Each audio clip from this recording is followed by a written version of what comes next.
नमस्कार, आपके साथ मैं हूं स्तेश नैन मोर। बुलेटिन की शुरुआत केंद्रीय कैबिनेट के विस्तार से जुड़ी बड़ी खबर के साथ करते हैं।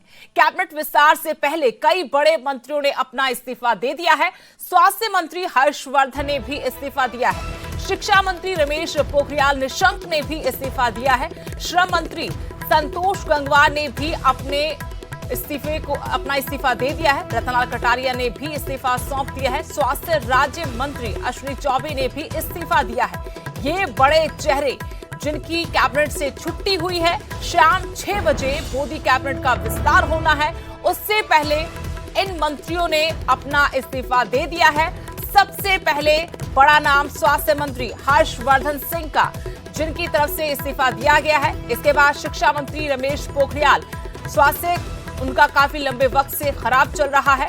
एक ये बड़ी वजह हो सकती है उनके कैबिनेट से बाहर होने पर।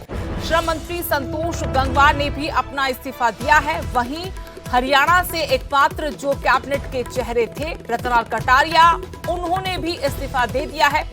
स्वास्थ्य राज्य मंत्री अश्विनी चौबे ने भी इस्तीफा दिया है। शाम 6 बजे मोदी कैबिनेट का विस्तार, उससे पहले इन बड़े कैबिनेट के चेहरों की तरफ से इस्तीफा दिया गया है।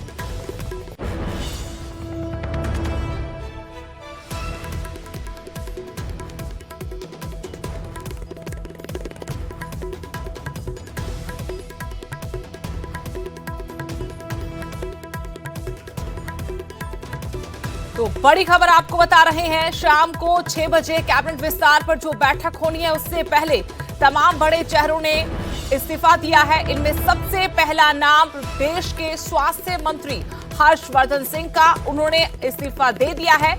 इसके अलावा शिक्षा मंत्री रमेश पोखरियाल निशंक ने भी इस्तीफा दिया है। श्रम मंत्री संतोष गंगवार ने भी इस्तीफा दिया है। रतनलाल कटारिया, उनकी तरफ से भी इस्तीफा दे दिया गया। स्वास्थ्य राज्य मंत्री अश्विनी चौबे ने भी अपने पद से इस्तीफा दिया है।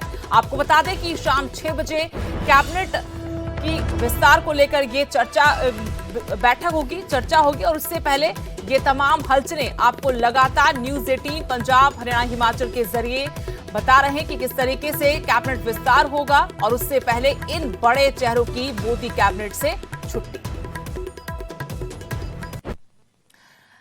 नई कैबिनेट में कई नए चेहरों को जगह मिलेगी। कई मंत्रियों का प्रमोशन भी हो सकता है, उनका कद बढ़ाया जा सकता है। अनुराग ठाकुर का प्रमोशन होगा। वहीं हरियाणा से सिरसा से सांसद सुनीता दुग्गल को भी कैबिनेट में जगह मिलेगी, क्योंकि रतनलाल कटारिया की छुट्टी हुई है और अब सुनीता दुग्गल को एक बड़ी जिम्मेदारी मोदी कैबिनेट में मिलने जा रही है। नई कैबिनेट में कई नए चेहरे होंगे, लेकिन अगर हरियाणा, हिमाचल की बात करें तो यहां से अनुराग ठाकुर का प्रमोशन होगा। इसके अलावा सिरसा से बीजेपी की सांसद सुनीता दुग्गल को भी कैबिनेट में जगह मिलेगी। इससे पहले मोदी कैबिनेट में हरियाणा की तरफ से रतनलाल कटारिया थे, उन्होंने अपना इस्तीफा दे दिया है। ऐसे में सुनीता दुग्गल को अब मोदी कैबिनेट में जगह मिलेगी। इसके अलावा हिमाचल के अगर हम बात करें, अनुराग ठाकुर का प्रमोशन होना तय माना जा रहा है। आज शाम को 6 बजे कैबिनेट विस्तार पर बैठक, और उससे पहले तमाम बड़े चेहरों की तरफ से जिस तरीके से इस्तीफे दिए गए हैं, उसके बाद तमाम हलचलें जारी हैं। चंडीगढ़ से मेरे सहयोगी मनोज कुमार जुड़े हैं और जानकारी उनसे लेंगे। मनोज, मोदी कैबिनेट का विस्तार होने से पहले जो इस्तीफों की झड़ी है वो लग गई है, लेकिन इस बीच हरियाणा से बड़ी खबर कि सुनीता दुग्गल को कैबिनेट में जगह दी जाएगी, और जो पहले हरियाणा की तरफ से रतनलाल कटारिया मोदी कैबिनेट में थे, उन्होंने इस्तीफा सौंप दिया है। लगातार चर्चा कल से ही चल रही थी कि सुनीता दुग्गल को कैबिनेट का जो विस्तार होगा उसमें जगह दी जा सकती है, और आज भी ये चर्चा इसलिए और जोर पकड़ गई क्योंकि सुनीता दुग्गल को आज चंडीगढ़ आना था।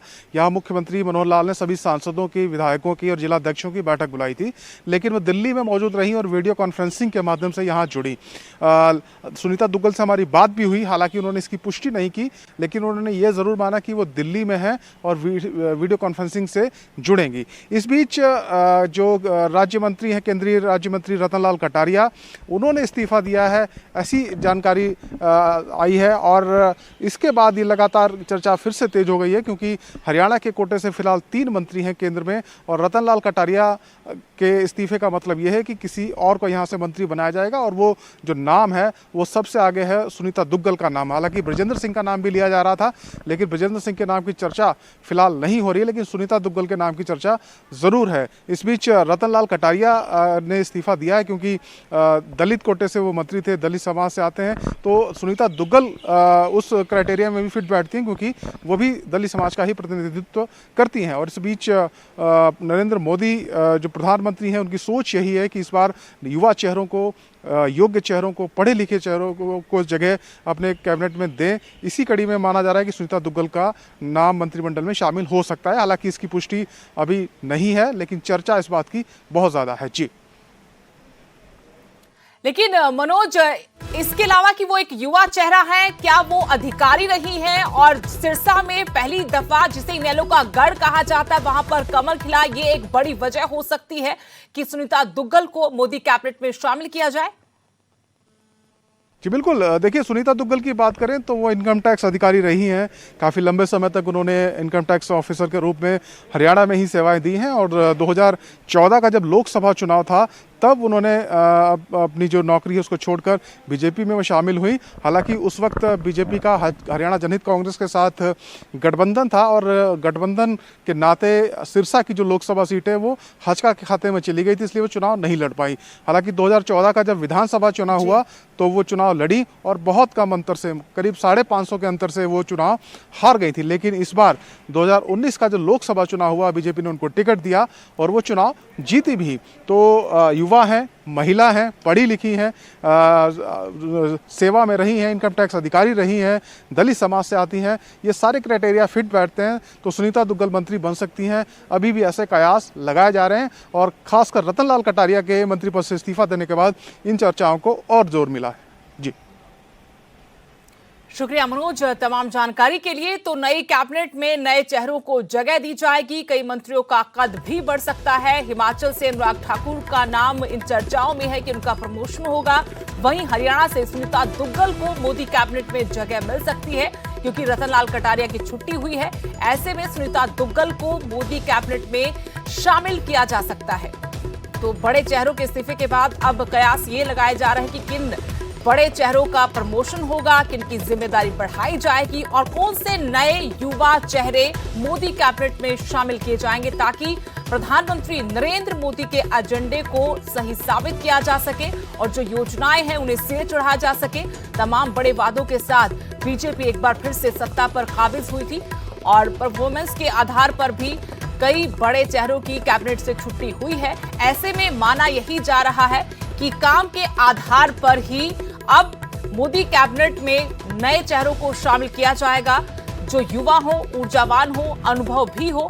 इसके साथ ही हरियाणा से सुनीता दुग्गल का नाम सामने आ रहा है, जो सिरसा से बीजेपी की सांसद हैं, और हरियाणा से क्योंकि रतनलाल कटारिया की छुट्टी हुई है मोदी कैबिनेट से, तो जाहिर है कि एक पद यहां से जो भरा जाएगा, उसको लेकर कयास सुनीता दुग्गल का नाम इनमें सबसे आगे माना जा रहा है। अगली बड़ी खबर, मुख्यमंत्री मनोहर लाल की तरफ से किसान नेता गुरनाम सिंह चढ़ूनी पर पलटवार किया गया है। कहा कि ये किसान आंदोलन राजनीति से प्रेरित है। आज वही बात गुरनाम चढ़ूनी कह रहे हैं, जो बात लगातार हम कहते आए हैं। चढ़ूनी के बयान से उनकी मंशा साफ होती नजर आ रही है। मुख्यमंत्री हरियाणा के मनोहर लाल खट्टर, जिनकी तरफ से कहा गया कि जो बातें लगातार वो कह रहे थे, वही बातें चढ़ूनी के बयान से साफ हो रही हैं। गुरनाम सिंह चढ़ूनी की मंशा सिर्फ राजनीतिक है। चढ़ूनी का किसानों के मुद्दों और आंदोलन से लेना देना नहीं है। कृषि कानून किसानों के हित में है। एक बार फिर से मुख्यमंत्री मनोहर लाल ने दोहराया कि तीनों कृषि कानून किसानों के हक में है, उनके हित में है।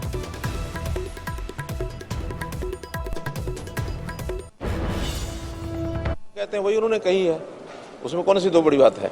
आखिर वो ये कह रहे हैं कि पंजाब के लोगों को चुनाव लड़ना चाहिए, हम भी यही कह रहे हैं कि राजनीति है इसके पीछे, तो राजनीति से प्रेरित हो करके और वो इस अभियान को चलाए हुए हैं, इस आंदोलन को चलाए हुए हैं। इस आंदोलन में किसानों की समस्याओं को लेकर के किसी प्रकार का कोई भी उनका सरोकार नहीं। जो बात हम कहते हैं अगली बड़ी खबर, फरीदाबाद के खोरी गांव में तनाव बना हुआ है। करीब 3000 पुलिस के जवान वहां पर तैनात किए गए हैं। प्रशासन ने आज होने वाली कार्रवाई तक टाल दी है। खोरी गांव में महापंचायत हो रही है। कई मजदूर संघों ने खोरी गांव के लोगों को अपना समर्थन दिया है।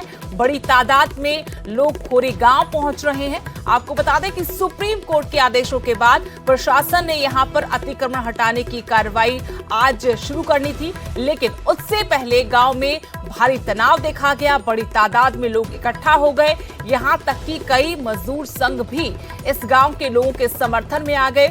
अभी जानकारी की खोरी गांव में महापंचायत हो रही है और जो प्रशासन को आज 3 जोन में, क्योंकि 7 जोन में खोरी गांव को बांटा गया था कार्रवाई करने के लिए, तो 3 जोन में जो कार्रवाई आज प्रशासन को करनी थी, फिलहाल के लिए वो रोक दी गई है, क्योंकि फरीदाबाद के खोरी गांव में तनाव बना हुआ है। लगातार तनाव बढ़ता जा रहा है। हालात भांपते हुए 3000 पुलिस के जवान भी यहां पर तैनात किए गए हैं। फरीदाबाद से मेरे सहयोगी अनिल राठी जुड़ गए हैं और जानकारी उनसे लेंगे। अनिल, बताया जा रहा है कि प्रशासन की कार्रवाई से पहले ही गांव में काफी तनाव हो गया, महापंचायत भी हो रही है। फिलहाल क्या स्थिति है, क्या अपडेट है? वो तोड़फोड़ की कार्रवाई को अंजाम देना था नगर निगम ने, लेकिन वो कार्रवाई जो है वो आज टाल दी। लेकिन वहीं साथ ही साथ दूसरी ओर खोरी गांव को तोड़फोड़ की कार्रवाई से बचने के लिए और अपने पूर्णवास के तहत जो है वो ग्रामीणों ने ये आज कॉल की हुई थी, महापंचायत कॉल की थी। इससे पहले भी 30 तारीख को जो है वो महापंचायत कॉल की गई थी और उसके बावजूद जिस तरीके से उस पंचायत के दौरान हंगामा हुआ है और उसी के चलते आज जो है वो यहाँ पे फिर दोबारा से महापंचायत की गई थी। लेकिन पुलिस जो है वो पूरे तरीके से गांव के चारों तरफ तैनात रही, लेकिन पुलिस ग्रामीणों के साथ बिल्कुल भी कोई इंटरफेयर नहीं करी इस महापंचायत में। पूरे तरीके से वो महापंचायत की ग्रामीणों ने अपनी जो है बातें एक दूसरे के साथ शेयर करी। इसमें 5 लोगों की जो कमेटी बनाई गई थी, जो कि हरियाणा के मुख्यमंत्री मनोहर लाल खट्टर के ओएसडी से मिलकर आए थे, उनने जो है वो लोगों के साथ डिस्कशन किया कि किस तरीके से आगे की रणनीति बनानी है, क्या रणनीति बनानी है, किससे जो है वो डिस्कशन करना है, किसके आगे गुहार लगानी। तो तमाम उन बातों को लेकर के जो है आज पंचायत की गई और जिसमें कि लगभग सैकड़ों की संख्या में ग्रामीणों ने बढ़ चढ़ करके हिस्सा लिया।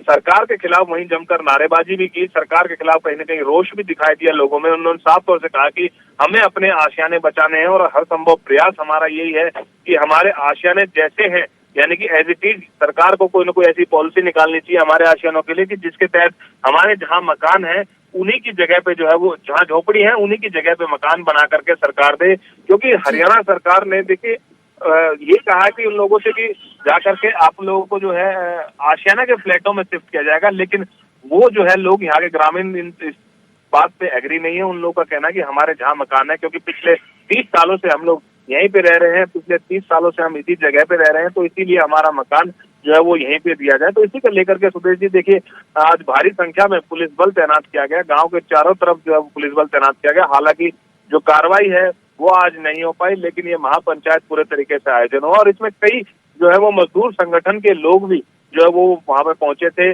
और कई छात्र संगठन जो है वो भी इनके साथ कंधे से कंधा लगा खड़े थे और ग्रामीणों से। लेकिन अनिल, ये बताइए कि क्या प्रशासनिक अधिकारियों से आपकी बातचीत हुई है? जो ताजा घटनाक्रम वहां पर हुआ, महापंचायत हुई, लोगों में तनाव है, इसके अलावा कि अब प्रशासनिक जो अधिकारी हैं वो अगला कदम क्या उठा सकते हैं? जी सुधीर जी, देखिए आपको बता दें कि इस पूरे मामले को लेकर के जिस तरीके से हम शुरुआत से बता रहे हैं कि क्योंकि बहुत ही संवेदनशील मामला है खोरी गांव का, लाखों लोग यहाँ पे इसके जुड़े हुए हैं इस गांव से, तो कहीं ना कहीं ऐसी कोई भी चूक प्रशासन की तरफ से प्रशासन नहीं करने दे चाह रहा और कोई भी ऐसी जो है वो बयान जो है वो प्रशासन की तरफ से अब तक किसी भी को जो है वो आधिकारिक पुष्टि नहीं की है कि हम क्या आगे की हमारी रणनीति रहेगी, क्या हम कार्रवाई करेंगे। तो इस गुपचुप तरीके से जो है वो पूरा प्रशासन का ये काम चल रहा है। गुपचुप तरीके से ही प्रशासन जब भी तोड़फोड़ की कार्रवाई करेगा, चाहे कल की बात करी जाए, कल संभावना जताई जा रही है कि कल हो सकता है तोड़फोड़ की कार्रवाई हो, लेकिन जो भी काम प्रशासन करेगा वो बिल्कुल गुपचुप तरीके से करेगा, क्योंकि कहीं ना कहीं एकदम हंगामा ना हो जाए, एकदम जो है वो लोग गुस्से में ना आ जाए, तो इसको लेकर के प्रशासन पूरे तरीके से अलर्ट है। इसलिए किसी भी तरीके की जो बयानबाजी है वो प्रशासनिक अधिकारियों की तरफ से अभी फिलहाल नहीं दी जा रही। शुक्रिया अनिल जानकारी देने के लिए। तो फरीदाबाद के खोरी गांव में महापंचायत हुई, गांव में तनाव है क्योंकि आज प्रशासन की तरफ से कार्रवाई करनी थी, अतिक्रमण को हटाना था, सारा अमला तैयार था, सुप्रीम कोर्ट के आदेशों के मुताबिक ये कार्रवाई होनी थी, लेकिन उससे पहले कई मजदूर संघों के समर्थन के बाद गांव में तनाव का माहौल और यहां पर महापंचायत हुई। साफ कहा कि वो अपनी जगह खाली नहीं करेंगे और ऐसा किया तो फिर हालात यहां पर बिगड़ सकते हैं। अब देखना यह होगा कि प्रशासन अगला कदम क्या उठाता है। बढ़ाएगा जोश जब ओलंपिक में उतरेंगे मैन इन ब्लू। आप भी पहनिए टीम इंडिया वाली टी शर्ट, जानिए इसे जीतने का क्लू। बस स्क्रीन पर दिख रहे QR कोड को स्कैन करें और क्विज में हिस्सा लें। जुड़ी न्यूज़ 18 के साथ और रोज खेलिए ये क्विज और जीतिए टीम इंडिया की टी शर्ट।